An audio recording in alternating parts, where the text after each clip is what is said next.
Guys, today is a funny one as well as a serious. We've got the agenda that Trump has laid out that is going to be a major legislative agenda that he will want to get passed by May. This is coming from Speaker Mike Johnson. On the timeline, we have all the details when it comes to what needs to be done in the House as well as what needs to be done in the Senate in order to get these things passed. This is amazing, amazing news. Trump really wants to get things done as fast as possible, and it's going to take a super streamlined approach to getting things done, which he has given out. One of the biggest things is the priority is the number one is to get America safe, which is the border wall funding. That is, he said, as a non-negotiable, along with the mass deportations, which we actually have some new news from Tom Homan on how they're going to carry that out. He wants the extension of the tax cuts, raise or literally eliminate the debt ceiling, reduce regulations, and also dismantle most of the three-letter bureaucracies in the government, FBI, CIA, DOJ, a lot of those, and come up with a new America First type of federal government that will put American safety first and also America's data first when it comes to everything that's happening with AI. Also, we have some updates on the January 6th committee, and Trump has now called for all of them to be put in jail. He said because of their actions, they deserve to be put in jail now. And even Elon Musk says that Biden is a straight up criminal. Guys, I have the receipts for you in a moment to show you. And they have not only pushed the January 6th committee agenda, they worked with the FBI. We have to show you where the FBI literally 50,000 plus text showing that they wanted to get Trump. They wanted to impeach Trump. They wanted to remove him from office. This is the FBI, y'all, standing and speaking before Congress and admitting to all of this. Biden has now declared that you're not allowed to have a natural gas water heater in your home, so he is putting a ban on them. You can't make this stuff up. They're trying to control everything in our lives, and a lot of this, Trump says, has to stop.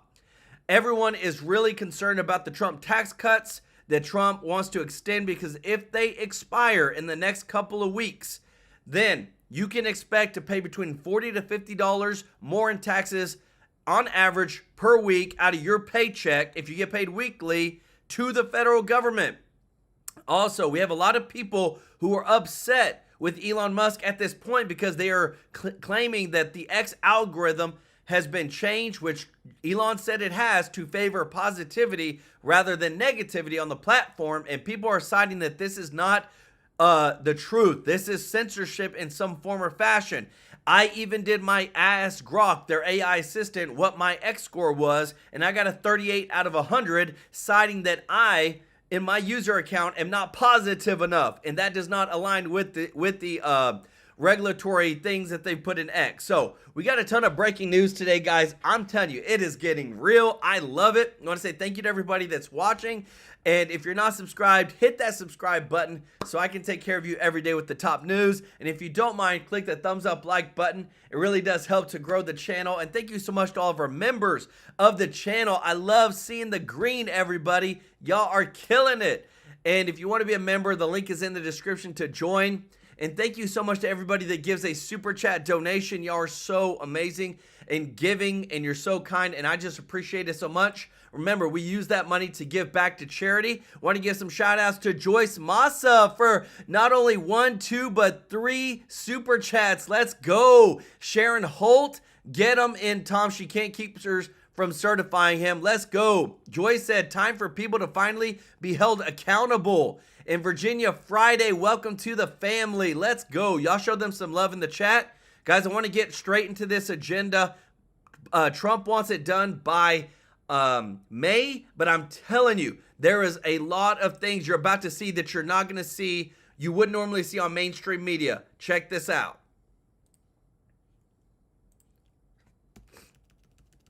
All right. Sorry, guys. Got some technical difficulties. Just one moment. I gotcha. Okay.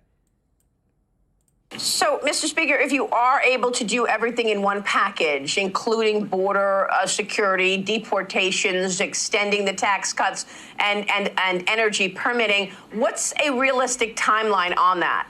Would you have that on the president's desk by May?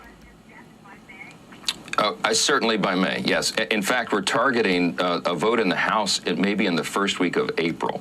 Now, everything's got to move in the right sequence, and along the way, I think we're going to keep those trains moving in the right direction and on time. And if that happens, we'll get it out of the House in early April, maybe as soon as April 3rd, and then move it over to the Senate. That would put that bill on the president's desk for signature by the end of April. That would be fantastic. So you're talking about the first 100 days? In a worst-case scenario, Memorial Day. You're talking we about are. the first. That's the whole idea. Yeah, and the worst case you say will be Memorial Day. That's right. That's right. You know, I guess there's a fear. And we'll do it as quickly as possible. Yeah. And I guess there's a fear that without getting all of the elements in one place, you could lose some members, right? There are some members that have priorities in taxes. They want the SALT deduction back in place. Those New York lawmakers, do you lose those lawmakers on the border if the tax issues are not in that one bill? Is that the fear? Well, actually, that's the benefit of doing it all together, because no one's going to love every element of a large package like that.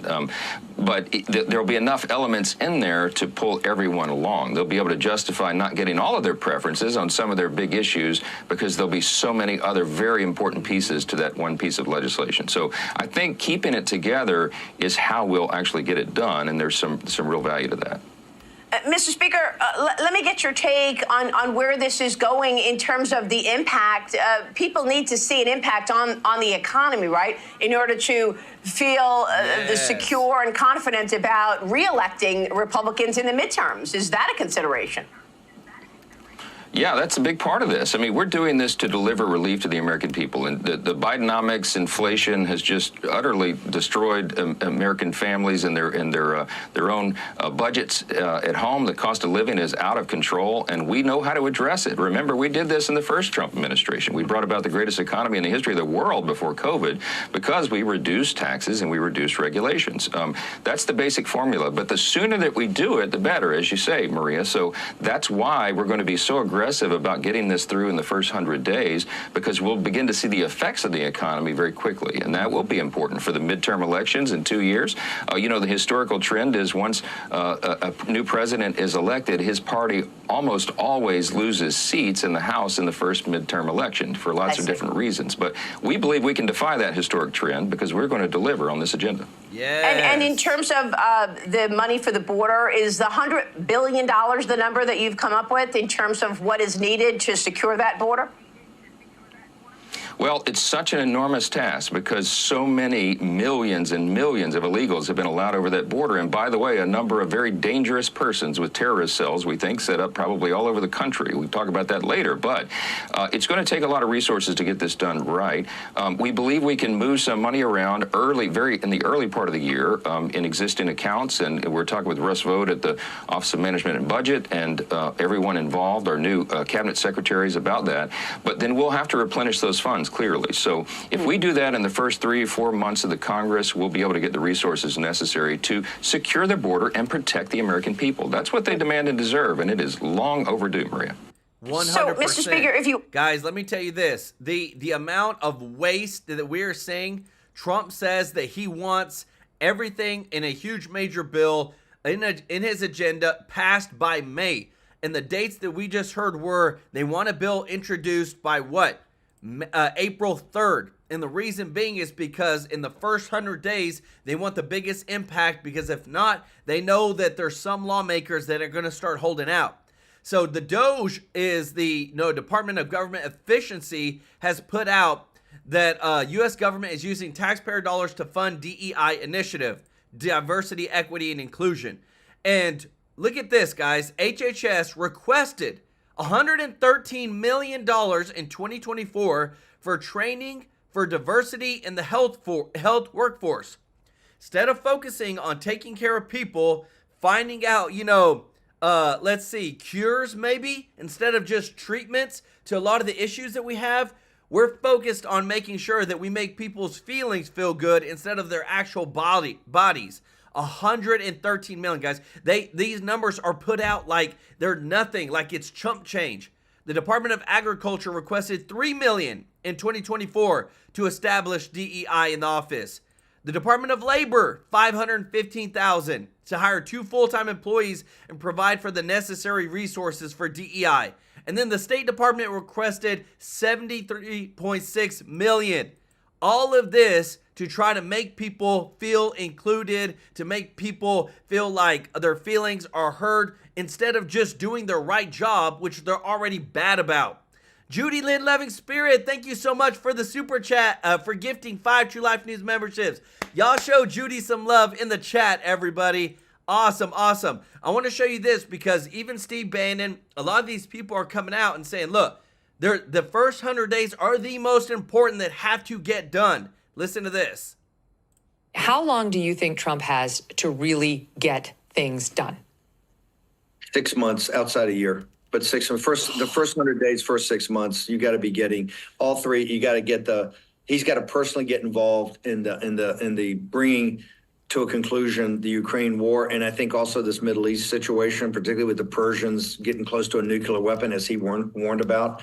And I think on the border, the first reconciliation, Miller and Homan, the deportations, building the wall, and then the financial and economic crisis. He's got, I think, outside a year.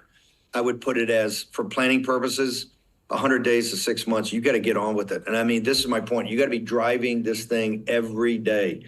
I wouldn't even take off, if we were on the team, I wouldn't even take off every second of every day because they're lying in wait. And remember, they're going to put $1 billion in back of Hakeem Jeffries to flip a handful of seats in the House, on the House side in 26. And the first thing Hakeem Jeffries is going to do is he promises it to his donors, impeach Trump. We're not out of this. We're far from being out. Even everything we accomplished, extraordinary.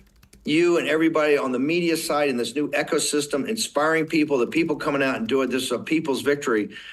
But November 5th, you got to understand, that's just that gets you to the table to start the fight. Yep. And it's going to be brutal. They're going to pull out, they will pull out every stop. You've already seen this and what they've tried to do, President Trump. And their goal and objective is to flip the House in 2 years. And Hakeem Jeffries, the first thing he'll move is impeachment on Trump and maybe many people in the cabinet. So folks have got to understand this is a political war, and we're at the very beginning of this. This is not, don't think the great work we did on November 5th means anything to these people. They could care less. They're going to fight with every tool they have, and legal tool, political tool, information tool, deal from the bottom of the deck, do things that are unfair. So it's and not even talking about our foreign enemies, the Chinese Communist Party, the Persians, the KGB in Moscow. This is and oh, by the way, you got 10 to 15 million illegal aliens just on Biden's watch. I'm not even considering the people here before, just on his watch. So stakes are high. Let's say 6 months to the outside. Wow. How does he do it? How does he attack immigration in particular? Because what we'd love to see, of course, is an actual law that tightens the procedures, that make sure some of these Trump policies become law and the next president has to abide by them, especially if, it's a Democrat. But we don't have 60 votes in the Senate. We only have, 53, which makes it tough because the Democrats could filibuster it. Maybe not, given that the temperature on immigration is so hot right now and even Democratic voters wanted to see a crackdown. But so what exactly on immigration do you want him to do? This is what gets back to this concept called reconciliation. They have this thing, it's too technical to get into, but this instrumentality called a reconciliation where you don't have to get cloture in the Senate. You don't have to get the 60 votes. It's majority. They come up every so often. It's kind of a reconciliation of the budget. They're technically, you've got to really thread the needle to use them. But we actually have the ability to do two reconciliations as currently interpreted, I think, by the parliamentarian in this, and after Trump takes office. And the talk is to use one reconciliation immediately right after his inauguration, and that is solely for the purpose of the border and immigration. And you only need 51 votes. So you get the change that you need, right? And this is legislation. So Trump hits you with 50 executive orders, just like we did in 16, and like Biden did to reverse it. So you got all these executive orders that unwinds all the madness of Biden. Yep. You've also got a reconciliation bill that you jam through with a majority, and that's got not just some changes, but as importantly, it gives Homan and Miller some real powder. You're not going to, it's nowhere in these budgets to start the deportation of these people. But people are saying it was going to cost $800 billion a year. It's not. but they at least get some powder to build the wall, to do other security in the border, to help in those areas in the southern border and actually in the cities, because every town's a border town now. Every state's a border state. So it's taking on the sanctuary cities. There's resources and money in a law that's done, and that's done day one, I hope, by the 20th. That's what they should be working on, or shortly thereafter. And that begins the process. I also think, and we can't be fantasists here, I want all 12 to 15 million gone, not just the criminals. I think you start there.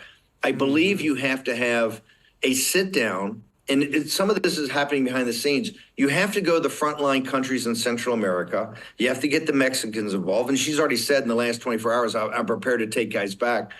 But you have to sit down with them and work out arrangements that, even economically are going to help here, because we're going to be sending a lot of people back. And we just don't want to, we're empathetic people, right? We're not cruel people. We're just not going to do this and give them a bus ticket. It's not going to work like that. So, and you want to take that club out of the media's hands. I think he does some sort of summit, Mar-a-Lago, Rio Grande Valley, you pick it. But we start a formal process of how, beyond the criminal element, you start getting these people to take back. You include, I think, a couple of South American countries, like, for instance, where the Haitians, hundreds of thousands of Haitians have been there. There's a way to do this. The guy you want in the room to do that is Donald Trump. This is a big deal. You get reconciliation, you get money, start a formal process. Trump gets guys in the room. You start the second formal process.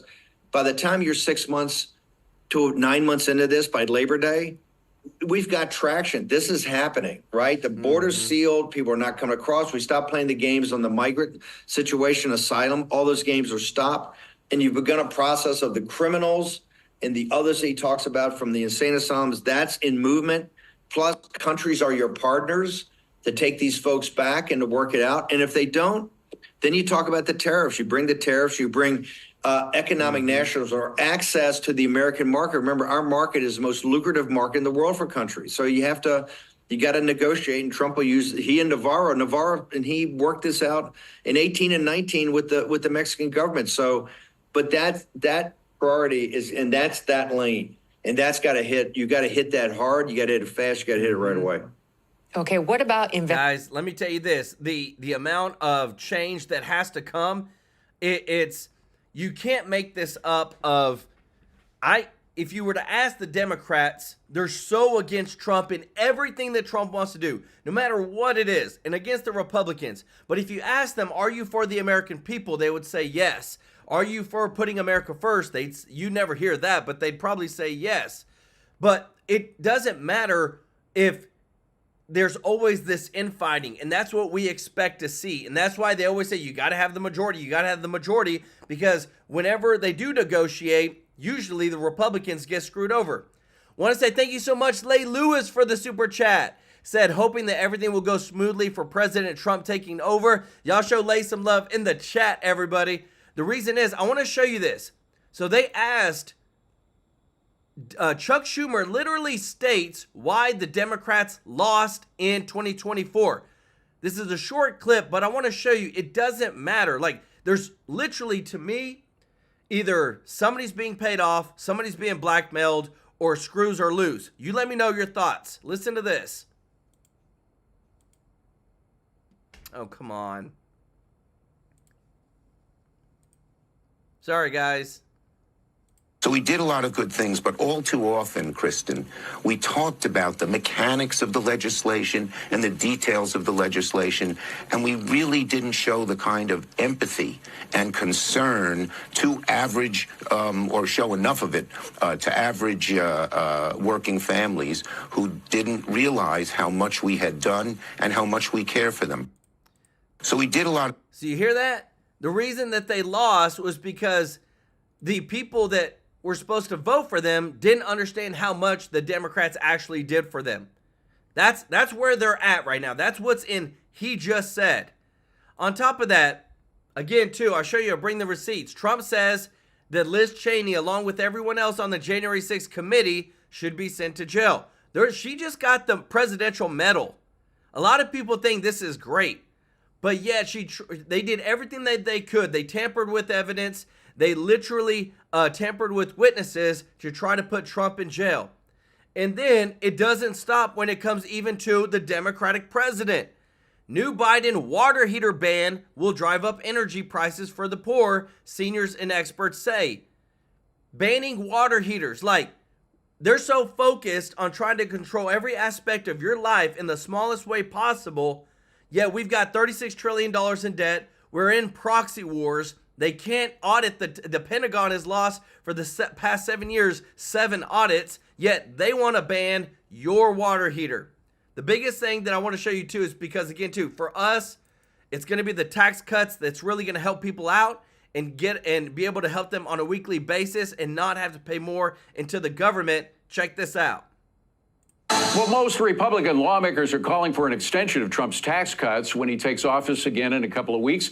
House Republicans are meeting on this and other issues as we speak. But my next guest argues a flat tax could actually be better. Economist Steve Moore advised the Trump campaign on economic policy. And you may not have to choose. You may want to do both, get the extension first and then go to a flat tax. But I just want to, there are even some Republicans, Steve Moore, continue to suggest that the 2017 tax cuts cost money, even though they brought in an increased 48% increase in tax revenue. That is, there was so much economic activity generated by those tax rate cuts that more people were paying into the IRS, and we got an extra $1.5 trillion.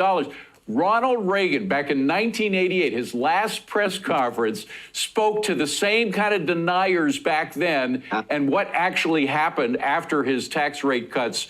Let's listen to that, and I'll get your reaction. Roll it. Now, with regard to the tax cuts, yes, the rates were cut. But since 1981, our revenue from those taxes has increased by $375 billion. And our projection, and we've been very accurate on our projections, our projection for 1990 and the budget we're working on now calls for another $80 billion increase in our revenues with the rates as they presently are. If you look back beyond us to Coolidge and his tax cuts, if you look to the Kennedy tax cut in his administration, which was very similar to the one that we later put in every case, it did not reduce the government revenues, it raised them. It went up. Steve, can I hear an amen? That's such an I love that clip. By the way, that was his last press conference. Yeah. Can you imagine Joe Biden giving a press conference today like that with the precision and accuracy and historical knowledge? Really amazing. What a great president Ronald Reagan was. And everything he said was true. We cut taxes under JFK. We had more tax revenues. We cut tax rates under Coolidge. We did it under Trump and Reagan. And it always has led to a better economy and more revenues. It's called the Laffer curve effect, and Reagan and Trump were exactly right about that. So why do we hear, even from some Republicans, that the first order of business can't be tax extensions because we got to find a way to pay for those tax rate cuts? Well, the answer to that question for those congressmen is just look at what really happened. We have more revenues in today than we've ever had before. We're all concerned about the runaway debt and deficit, but it is a spending problem, stupid. It's not a revenue problem. Right. We have plenty of revenues. We just have way too much waste in government. And look, Trump gets that. Elon Musk gets that. I think most Republicans do as well. Well, Steve, very quickly, I want to go to the flat tax. The idea has been around for a while. You have one flat tax, get rid of all the deductions except one. There would be a minimal amount that you could, the first $30,000 you make would be tax-free to handle the folks on the lower end of the totem pole. But other than that, all deductions would go away and you'd have one flat tax. How do you get that in this Congress? Well, because Donald Trump got us halfway there. That was the point of the piece that Steve Forbes and I wrote, that, we lowered the tax rates. We got rid of most of the deductions. 91% of Americans do not take deductions today. The other 9% are millionaires and billionaires. So why not get rid of all those deductions for for the rich, and then lower the rates, make the economy and the tax system much more efficient. Trump wants a 15% rate for companies. What if we had a 15% rate for everybody, David? that would be like rocket fuel for the American economy. That nobody could ever compete with the United States with a tax system like that. And don't forget, you'd have a postcard return. You could fill it out in 10 minutes. Oh, now you're talking. The simplification. How long have we heard about? Whenever I hear simplification, I reach for my wallet because it ends up spending more time with a tax code. But put it on. Guys, let me tell you this. You know why the Democrats oppose the flat tax rate? Because you can't hide anything. You can't have loopholes. Remember what Donald Trump said. He said, I know that there's tax loopholes because I use them. But guess what? Y'all been in Congress for 20 plus years and you won't change them because all those big donors sitting out there in the crowd pay you not to change them. Guys, again, overhaul. I would love it. Simplification, it would really help out, I think, the average American. But again, too, it all comes down to who's running the show. Right now, think about this, guys.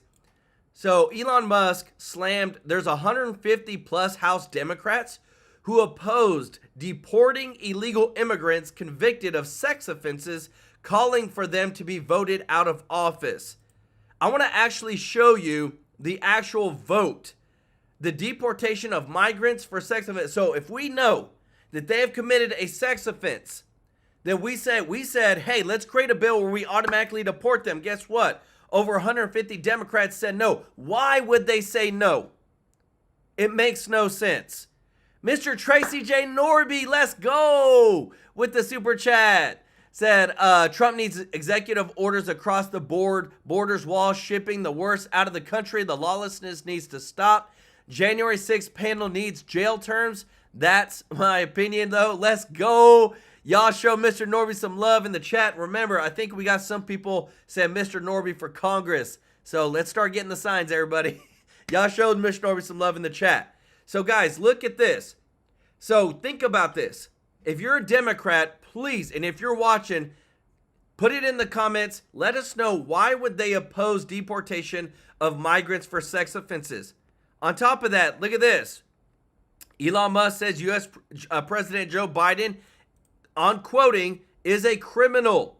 Do you agree? This is reported by Bricks News. Very reputable, guys. Huge. But I want to show you this because this is something that is really kind of make people hating and loving Elon Musk. So if you go ask Grok, what is my X score? Then Grok gives you a score out of 100. So right now, my X score is a 38 out of 100. This score reflects a balance where your engagement is appreciated, but the nature of your posts and interactions might not align well with the platform's current emphasis on positivity and community norms. So this is what a lot of people are getting mad about Elon about, is because if you're not being positive, then you get a lower score and your stuff doesn't get shown up as much. And they're saying this is a form of censorship. So I want you to listen to this, guys, because this right here, this could really turn the tides in a very bad way when it comes to MAGA Elon Trump. Check this out. This has been ongoing for almost a year that I've watched. You remember when he first bought Twitter in 2022, Elon Musk talked about himself being a free speech absolutist, meaning that anything goes, right? It would be the return to the old Twitter. None of that happened. And over the last, we'll say 7-8 months, you've seen a really dramatic influence or bias or manipulation of who is and who isn't boosted on the platform. And of course, that benefited the Trump campaign. But nevertheless, what he did was put his thumb firmly on the scale and pushed the discourse in the direction he wanted.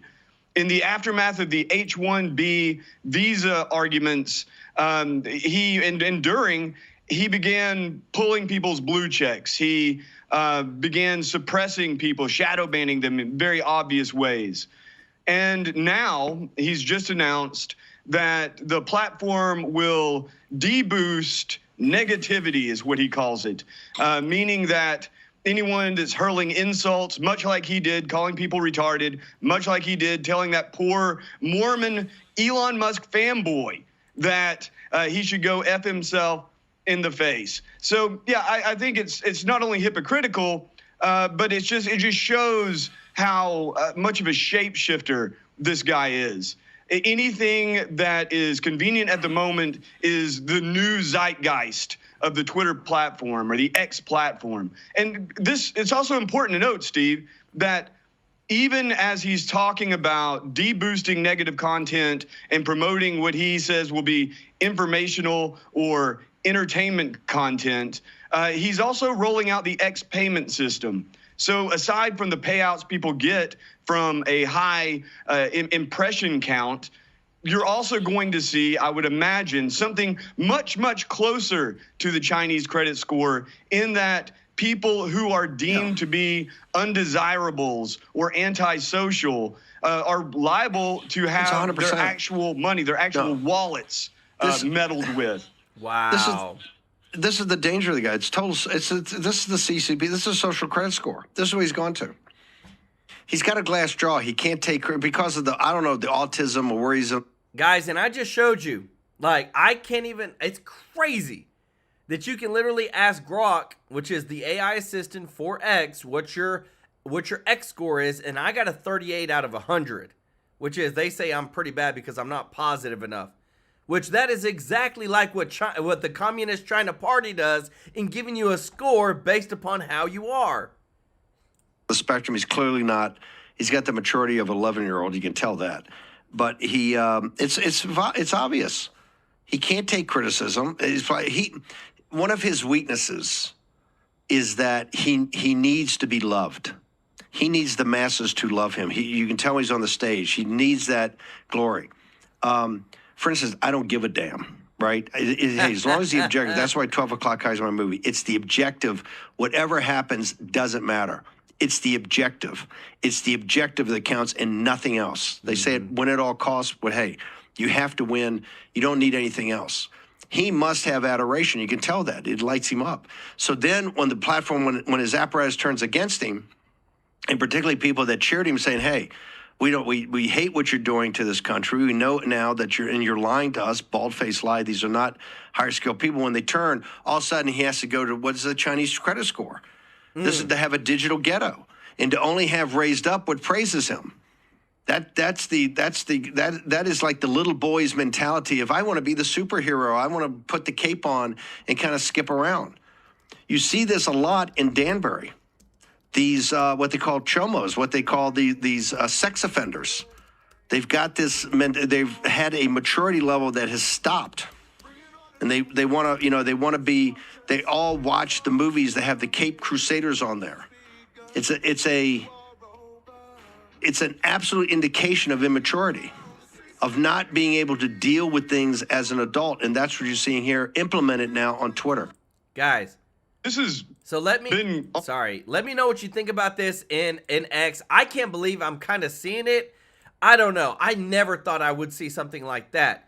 I want to show you some of this breaking news today. All of Trump's nominees will be confirmed according to Senator Lindsey Graham. So we're talking Pete Hegseth, Pam Bondi, RFK Jr., Kash Patel, some big ones, guys. I love it. All the other ones, I mean, of course, Trump has a lot of nominees for his cabinet positions, but more importantly, we want, like, the main ones, like, are the ones that I just named off, who are really going to shake up the whole Congress, shake up the entire politicians. I'm telling you, because this right here, Pam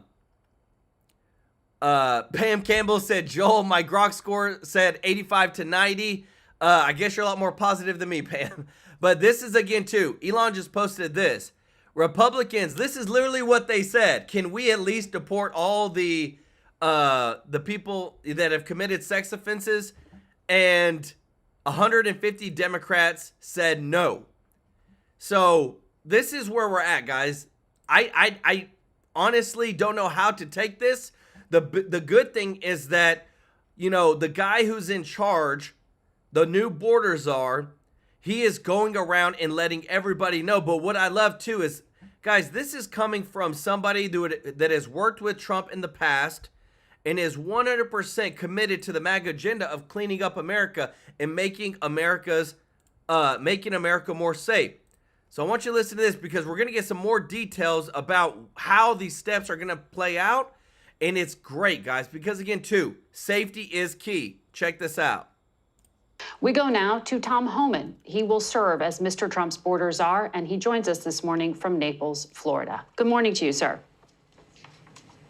Good morning. Deportations are now at a decade high. They were at the end of 2024, nearly 300,000 people deported by the Biden administration. The incoming administration has promised the largest deportation operation in history.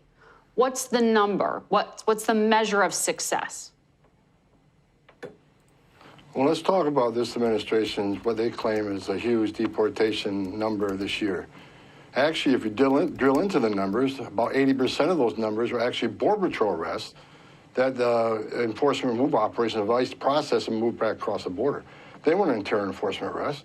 If you look at the historic number of illegal entries the last 4 years, ICE, Immigration Customs Enforcement, has the lowest number of deportations in the history of the agency. So they're playing a numbers game, just like they play the numbers game and the number of people coming across the border. Okay. So even though they claim we got the highest number of deportations, look at those deportations, who actually made those arrests, who actually removed those people. It's not ICE. Okay, it's still a higher number than the Trump administration, but I want to ask you, for the incoming Trump administration, what's the measure? It is not deportations at the border. You're saying you are going to measure success by people who are already internal in the country to deport. That's how you're going to measure it. And what's that figure? Well, again, let's get the numbers straight. You say they were higher than Trump administration. It isn't about how many get deported, because Trump had illegal border crossings at a 45-year low. Ooh. So, of course, removal is going to be lower. The number is how many were released into the United States that are now in the country illegally. Under Biden administration, we have millions of people released in the United States who have lost their hearings, and we got millions of people that are, released in the United States despite a statute saying that you cannot be released in the United States without proper documentation. You shall be detained. So you can compare the numbers of deportations under Trump versus Biden, but when you consider a 45-year low in crossings, of course the number of deportations is going to be lower because we don't have that population to process and deport. Okay, well, I'm just trying to measure success going forward. For day one, can you help us understand what the plan is? A number of industries in this country hire undocumented workers because they are cheap labor. On day one, are you going to restart raids on work sites, on construction sites? So right there, guys, throughout this whole interview, I can't remember this lady's name, but she's pretty fair in a sense. Like, I feel like those are good questions, but at the same time, too, there's still parts where you just heard her. She's throwing words out. She's trying to feed you into a narrative in your mind as she's interviewing Tom Homan. Nobody has ever said anything about raids, but now she's trying to put that in your mind, even though, listen to what Tom Homan says, because I love it. This guy is one of the best interviewees ever because he doesn't let them trap him. The President Trump's been clear, as I've been clear from day one, that President is going to concentrate on public safety threats and national security threats. And have you heard from your previous segments, we have a huge national security issue in this country. The southwest border has become the biggest national security vulnerability we've seen in this nation. FBI Director Wray agrees with me. We know there's people in this country who pose a national security threat.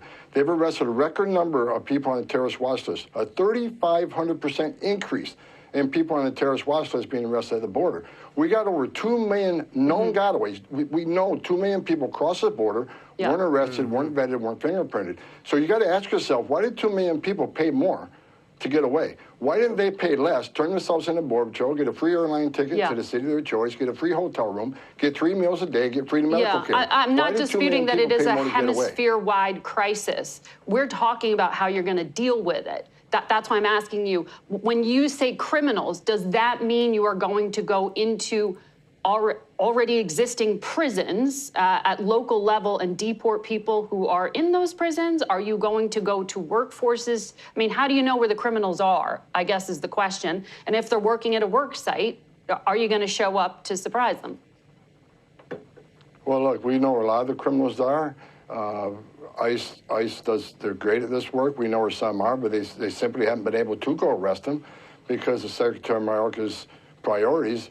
It handcuffed ICE. So we know where a lot of criminals are. They've been been prevented from arresting that we're going to arrest starting day one.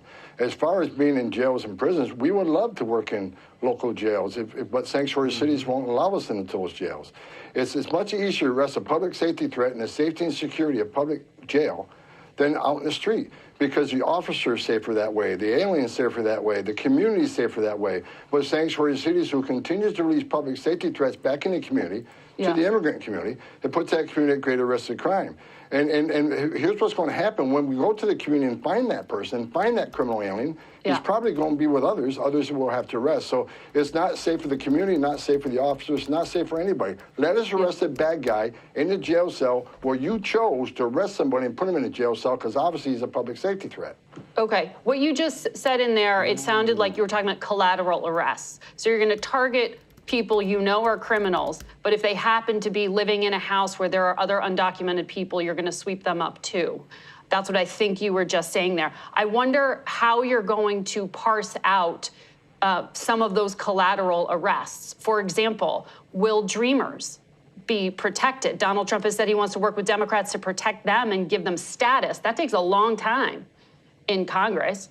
What do you do in the meantime? How do you make sure they're not caught up in a dragnet?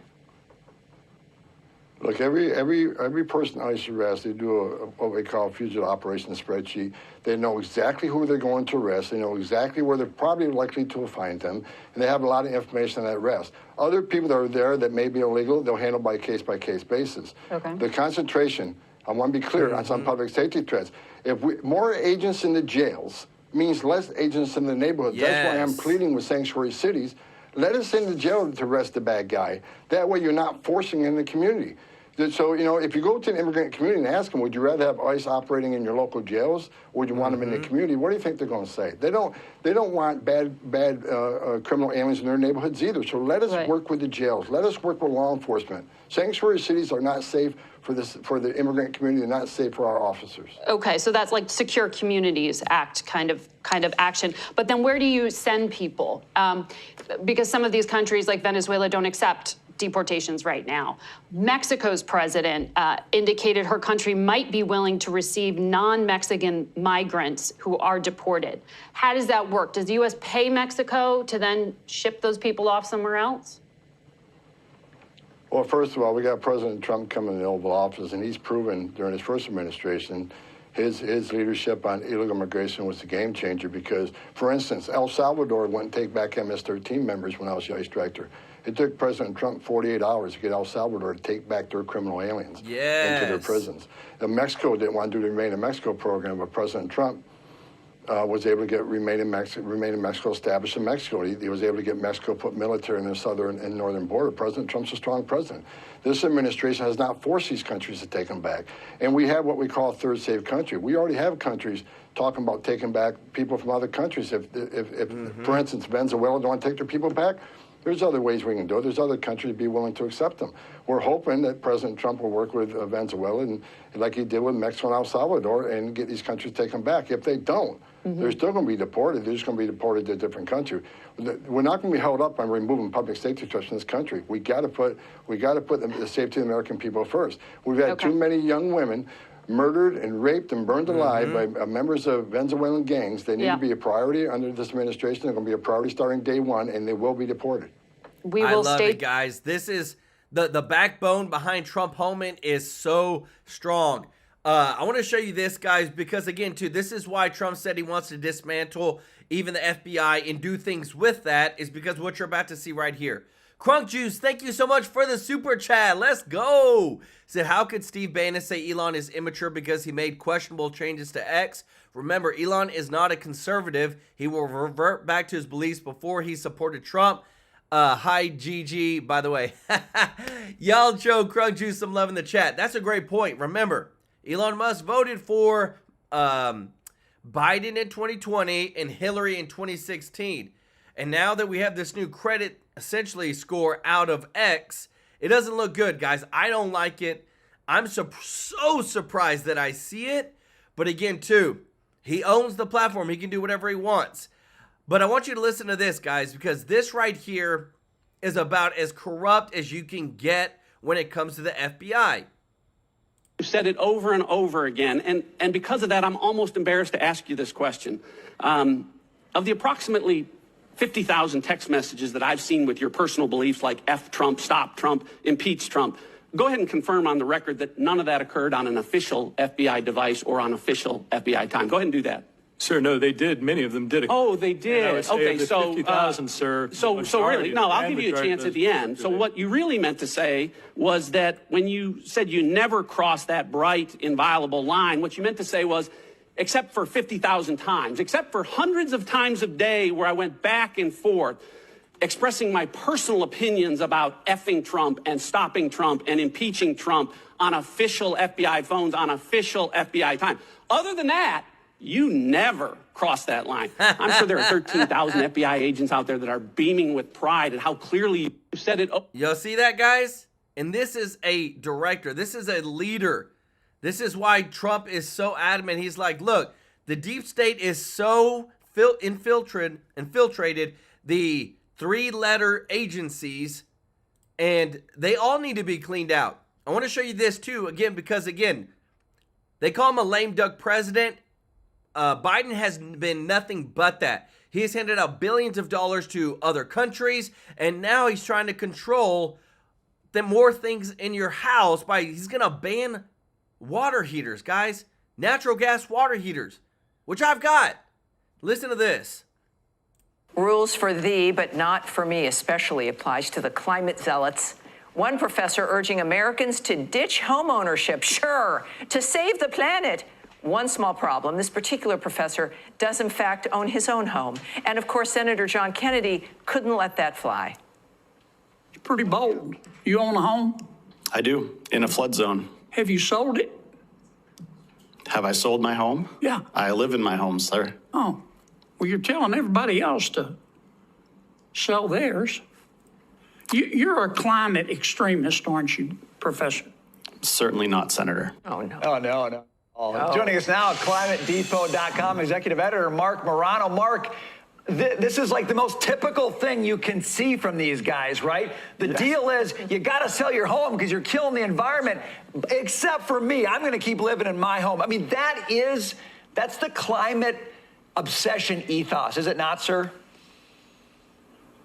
It absolutely is. That Senator Kennedy did a masterful job of exposing the absurdity of this guy telling people you can't buy a house. He also tries to cite in his article, this is the Wharton School of professor, Benjamin Keyes, cites, extreme weather. First of all, the UN says extreme weather is not increasing on one level, but on the other, he flatly admits to buying a house in a flood zone. I got word that the New York Times maybe, just maybe, having John Kerry pen an op-ed on don't fly a private jet, and they may have former President Obama write when don't buy Hawaiian oceanfront property. I don't know what the New York Times is thinking. Actually, real quickly, there's a long history of this.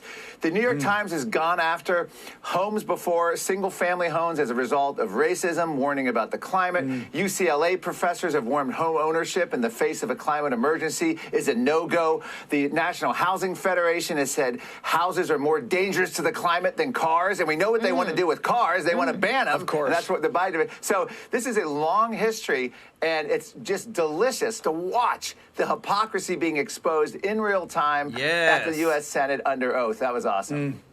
You know, it's interesting, too, when we think about people who are buying houses, doing all the things they tell us not to do.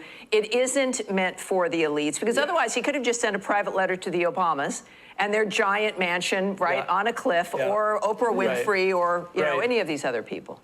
That's a good point. I want to get you on this one, too, sir. Let me ask you about this, because you got lame duck Joe deciding to put the pedal to the metal on his climate agenda before Trump takes over in 32 days, announcing new, of course, emissions targets. Listen. I'm proud that my administration is carrying out the boldest climate agenda in American history.